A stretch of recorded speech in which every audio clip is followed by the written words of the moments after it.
तो दोस्तों अब तक हमने पढ़ लिया था मतलब मीणा जनजाति के बारे में, खासकर हमने बातें देख ली थी दोस्तों। उनमें क्या है कि मीणाओं के बारे में जो पहले वीडियो में हमने बताया कि राजस्थान की प्रमुख जनजातियों में मतलब एक तो हमने बेसिक जाना, उसके बाद में हमने क्या क्या मीणाओं के बारे में थोड़ा बहुत डिटेल में जाना था। तो मीणाओं की जनजाति के कुछ खास बातें जो शेष रह जाती है वो इस वीडियो में दोस्तों हम कवर करने की कोशिश करेंगे, और आगे जो भी जनजाति आती है उसके बारे में बताने की कोशिश करूंगा। तो वीडियो को आखिर तक देखिए, और जिसने पहला पार्ट नहीं देखा है दोस्तों मैं डिस्क्रिप्शन में लिंक भी दे दूंगा, तो आप वहाँ पे क्लिक करके देख सकते हैं। तो चलो वीडियो को बिना टाइम को शुरू करते हैं दोस्तों। तो देखो दूसरी बात मीणाओं के बारे में आती है इनकी इष्ट देवी के बारे में। तो दोस्तों मीणाओं की इष्ट देवी आपको याद रखना है कौन है, जीण माता। दोस्तों फिर से रिवाइज करा रहा हूँ, जीण माता। दोस्तों जीण माता का मंदिर है रेवासा ग्राम सीकर में। कहाँ पे आया हुआ दोस्तों, रेवासा ग्राम सीकर, सीकर जिले में रेवासा ग्राम में पड़ता है जीण माता का मंदिर दोस्तों, पहाड़ी के ऊपर बना हुआ है। तो ये हो गया दोस्तों इनकी इष्ट देवी। उनके बाद में दोस्तों मैंने पहले वीडियो में आपको बताया भी था कि मीणा है वो झूठी कसम नहीं खाते दोस्तों, इनकी भूरिया बाबा की, जो कि इनका कुल देवता माना जाता है। कौन, भूरिया बाबा। भूरिया बाबा दोस्तों ध्यान से देख लेना, भूरिया बाबा जो कि मीणाओं का कुल देवता, मीणाओं का कुल देवता कौन है, भूरिया बाबा, जिनका मंदिर बना हुआ है दोस्तों अरनोद प्रतापगढ़ में। कहां पे है, अरनोद, अरनोद, अरनोद कहां पे आया हुआ है, प्रतापगढ़ में, प्रतापगढ़, प्रतापगढ़। और अरनोद के अलावा एक और मंदिर है दोस्तों भूरिया बाबा का, जो कि आया हुआ है सिरोही में दोस्तों। ये एक्स्ट्रा फैक्ट आप याद रखना है, अरनोद के अलावा अगर कोई मंदिर भूरिया बाबा का बना हुआ है तो वो कहाँ पे है, सिरोही में। ठीक है दोस्तों, कुल देवता हो गया, इष्ट देवी होगी जीण माता। इनके अलावा ये पूजते हैं कुछ देवी देवताओं को, जिनके बारे में बताना चाहूंगा दोस्तों, केला देवी। इनके बारे में, केला देवी, जिनके मतलब आराध्य में एक लांगुरिया गीत गाया जाता है दोस्तों, वो इन्हीं के लिए केला देवी के, क्योंकि इनमें मतलब खासकर मंदिर वहीं पर चला है दोस्तों कि वहां पे बंदर जाता है और बंदरों को मतलब एक लंगूर की श्रेणी में बंदरों को रखा जाता है। तो वहां पे मतलब एक लांगुरिया गीत गाया जाता है बंदरों को संबोधित करके, और उनके आराध्य हुए इष्ट देवता उन बंदरों में उनकी छवि देखते हैं। ठीक है दोस्तों, तो ये कहाँ पे आया है मंदिर दोस्तों, करौली में, केला देवी का मंदिर आया हुआ है दोस्तों करौली में, जिनकी मतलब ये पूज्य देवी देवताओं की है मीणाओं की। ठीक है, उसके बाद में दोस्तों शीतला माता, शीतला माता की पूजा करते हैं, जिनका मंदिर आया हुआ है जयपुर में दोस्तों। और चौथ माता, चौथ का बरवाड़ा आपने सुना होगा दोस्तों सवाई माधोपुर, जो कि मीणाओं की पूज्य देवी देवताओं में शामिल है। ठीक है दोस्तों, इनके अलावा मीणाओं के बारे में फैक्ट बता दूं दोस्तों, ओबरी, ओबरी क्या है दोस्तों, इनके जो अनाज रखने के कोठे या धान जहाँ पे भी संग्रहित किया जाता था उनको मीणाओं के मतलब जनजाति भाषा में ओबरी कहा जाता है। क्या कहा जाता है दोस्तों, ओबरी। तो ये हो गई मीणाओं के बारे में दोस्तों जितने भी फैक्ट थे, मैंने पहले वीडियो में कवर किए थे, काफी लोग थोड़े बहुत रह गए थे, तो इस वीडियो में मीणाओं के बारे में बता दूं। आगे हम दूसरी जनजाति लेते हैं दोस्तों।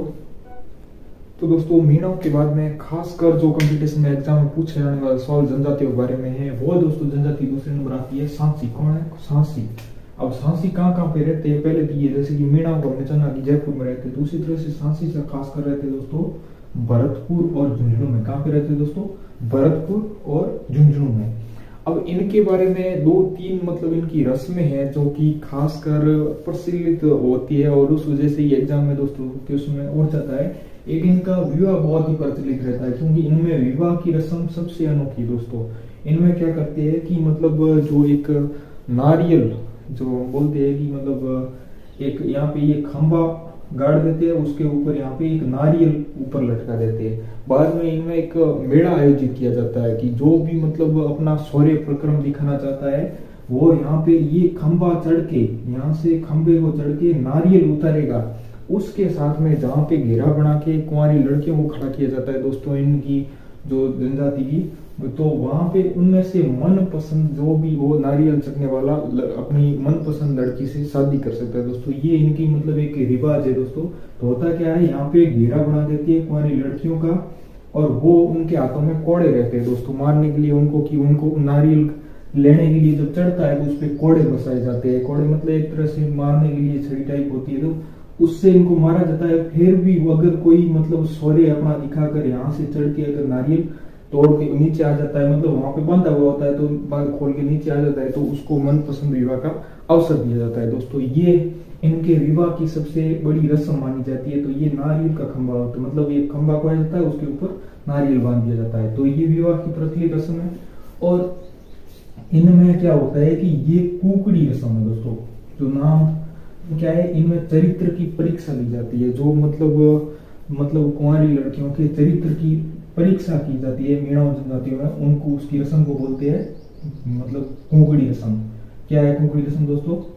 सांची जनजाति में चरित्र परीक्षा से संबंधित है, चरित्र परीक्षा कुकड़ी रस्म। और दोस्तों विवाह से संबंधित एक बात और है कि इनमें विधवा विवाह नहीं किया जाता दोस्तों, ध्यान रखना, विधवा विवाह नहीं किया जाता, ठीक है दोस्तों। उसके अलावा दोस्तों इनमें क्या है कि वृक्षों की पूजा की जाती है खासकर। और वृक्ष कौन कौन से दोस्तों? नीम, पीपल, बरगद।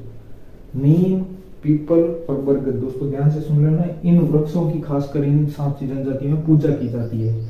और इनके बारे में कहा जाता है कि ये चोरी करने में बहुत ही निपुण है। एक ऐसी जनजाति जो चोरी करने में निपुण है, कौन सी है दोस्तों? सांची जनजाति, ठीक है। इसके अलावा दोस्तों इनकी उपजातियां हैं, सांची जनजाति की उपजातियां हैं बीजा और माला। इनके बारे में एक बार सवाल पूछ लिया था कि मतलब ये जो बीजा और माला है ये कौन सी जनजाति की उपजातियां हैं? तो सांची जनजाति की उपजातियां हैं। अब सांची के बारे में दोस्तों 2-3 बातें आपको याद करनी है। खासकर मैंने बता दिया आपको विवाह से संबंधित है तो कि इनमें एक रस्म पाई जाती है जिनमें एक खंबा गाड़ा जाता है, उसके ऊपर नारियल बांध दिया जाता है और शौर्य दिखाने वाले को अपनी मनपसंद मतलब वधू चुनने का अधिकार प्राप्त होता है, ठीक है दोस्तों। और कुकड़ी रस्म मतलब चरित्र परीक्षा से संबंधित है और जो भी संबंधित है सांची जनजाति से, ठीक है। कुकड़ी रस्म ये एक बार आरएस में भी एग्जाम में आया हुआ है दोस्तों। कुकड़ी रस्म कौन सी जनजाति से संबंधित है और ये है क्या? तो चरित्र परीक्षा ली जाती है, ठीक है दोस्तों कुकड़ी रस्म में।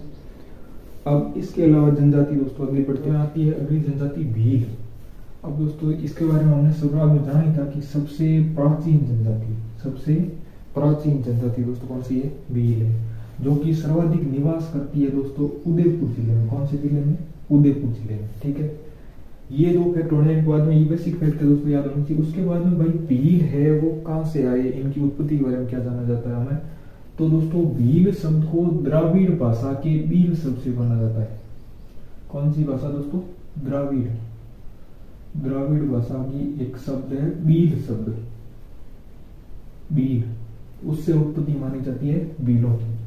और इनको जो कर्नल जेम्स टोड है उसने बोला था इनको बारे में कि ये वन पुत्र है। कौन है दोस्तों? वन पुत्र, क्योंकि ये खासकर जंगलों में दोस्तों निवास करते हैं और उसकी मतलब जो भी घास फूस या फिर उससे बनने वाले खासकर साग सब्जियों से मतलब अपना जीवन और शिकार करके मतलब जीवन यापन करते हैं, खासकर ऐसा माना जाता है उदयपुर में, ठीक है दोस्तों।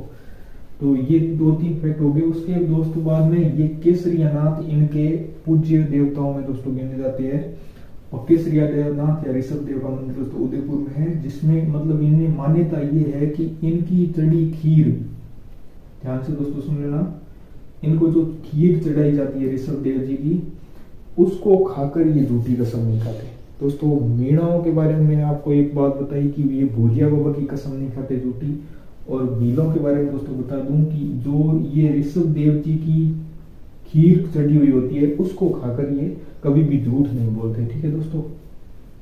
इसके बाद में दोस्तों मीणा मतलब भीलों के 2 प्रकार, जैसे कि हमने मीणाओं के प्रकार पढ़े थे दोस्तों, तो उसी तरह से भीलों के भी 2 प्रकारों में बांटा गया है। खासकर एक होते हैं लंगोटिया भील और एक होती है पोतिंदा भील। अब देखो शब्दों से ही जाहिर हो रहा है, लंगोटिया मतलब वे भील जनजाति के लोग जो लंगोट धारण करते हैं, जो लंगोट पहनते हैं, उन्हें लंगोटिया भी कहा जाता है। और जो पगड़ी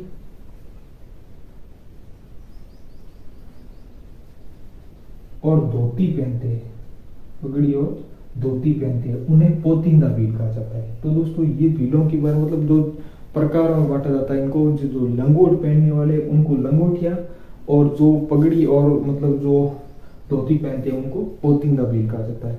इसके बाद में कंपटीशन में खासकर दोस्तों खेती के बारे में पूछा जाता है, जैसे दाजिया हो गई या फिर चिमाता हो गई या फिर कोई भी पोशाक के बारे में पूछा जाता है, तो खासकर इनकी पोशाकों के बारे में वो पूछा जाएगा, जो कि एक शब्द है भीलों के बारे में, जो मतलब प्रचलित एग्जाम में आती है शब्द, उनके बारे में हम जानकारी प्राप्त करने की कोशिश करते हैं दोस्तों, भीलों से प्रचलित जो शब्द है।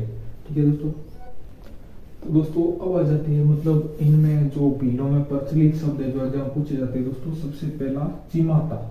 अब चिमाता क्या है कि पहाड़ी भागों में या ऊंचे भागों में जो कृषि की जाती है भीलों के द्वारा, उनको चिमाता कहा जाता है। ठीक है दोस्तों, और चिमाता और दजिया इन दोनों के बारे में कंफ्यूजन हो जाता है दोस्तों, बार बार सवाल पूछे जाते हैं। दजिया है दोस्तों निचले भागों में, यहाँ पे क्या है ऊंचले भागों मतलब पहाड़ी जो क्षेत्र ऊंचे भाग होते हैं वहां पे कृषि करते हैं, उनको चिमाता। और जो निचले भागों में मतलब पहाड़ी से नीचे जो समतल जमीन होती है, उनमें जंगलों को जलाकर दोस्तों क्या किया जाता है, जंगलों को जलाकर जो कृषि की जाती है भीलों के द्वारा, उनको दजिया कहा जाता है। ठीक है दोस्तों, इसके अलावा सवाल आता है दोस्तों कछाबू क्या है। कछाबू है दोस्तों जो लेडीज में घाघरा पहना जाता है भीलों में, जो उसको कछाबू कहते हैं। ठीक है दोस्तों, कछाबू क्या लगा देपाड़ा। अब देपाड़ा क्या है कि ऊंची धोती जो कि घुटनों तक पहनी जाती है, तंग धोती भीलों के द्वारा, उनको कहते हैं दोस्तों देपाड़ा। ठीक है, उसके बाद में अलावा एक्स्ट्रा फैक्ट है कि मतलब भीलों के बारे में भराड़ी जो इनकी विवाह की देवी मानी जाती है, भराड़ी देवी विवाह की देवी भीलों की। और कुल देवता याद रखना दोस्तों टोटम, टोटम इनका कुल देवता। ठीक है, उसके अलावा मैंने आपको भीलों के बारे में अभी थोड़ी देर पहले बताया था कि खीर खाकर जिनकी कसम झूठी नहीं खाते कौन दोस्तों, ऋषभ देव। ऋषभ देव के बारे में बताया था। ऋषभ देव जी को ये ऋषभ देव इनको उपनाम से जाना जाता है दोस्तों काला जी। भील कहते हैं इनको काला जी। अब काला जी का मंदिर ये है धुलेव उदयपुर में। कहां पे दोस्तों, धुलेव, धुलेव उदयपुर, याद रखना आप, धुलेव उदयपुर में। तो ये दोस्तों जो भील दूसरी सबसे बड़ी जनजाति, सबसे प्राचीन जनजाति, सबसे पहली जो सर्वाधिक जनजाति कही जाए तो दोस्तों मीणा होगी, और दूसरी सबसे बड़ी जनजाति जो राजस्थान में पाई जाती है वो दोस्तों है भील है, और सब सर्वाधिक प्राचीन जनजाति है वो भी भील कही जाती है। ठीक है दोस्तों, इनकी उत्पत्ति के बारे में कर्नल जेम्स टॉड ने इनको वन पुत्र कहा है। इनकी उत्पत्ति द्रविड़ भाषा के शब्द भील से मानी जाती है दोस्तों, इनको बाद में आगे चल के भील हो गया। और ये भीलों के बारे में दोस्तों एक्स्ट्रा फैक्ट थे। तो ये कुछ प्रमुख जनजातियां होगी दोस्तों। इसके अलावा भी अगर छोटी मोटी जनजातियां बच जाती है, उनको आप टॉपिक में कवर करना चाहते हैं तो दोस्तों कमेंट में जरूर बताना। इसके अलावा अगर कोई नया टॉपिक उठाएंगे हम, तो वीडियो कैसा लगा पूरा देखने के बाद में दोस्तों लाइक जरूर करना, और उससे क्या है कि मोटिवेशन मिलता है।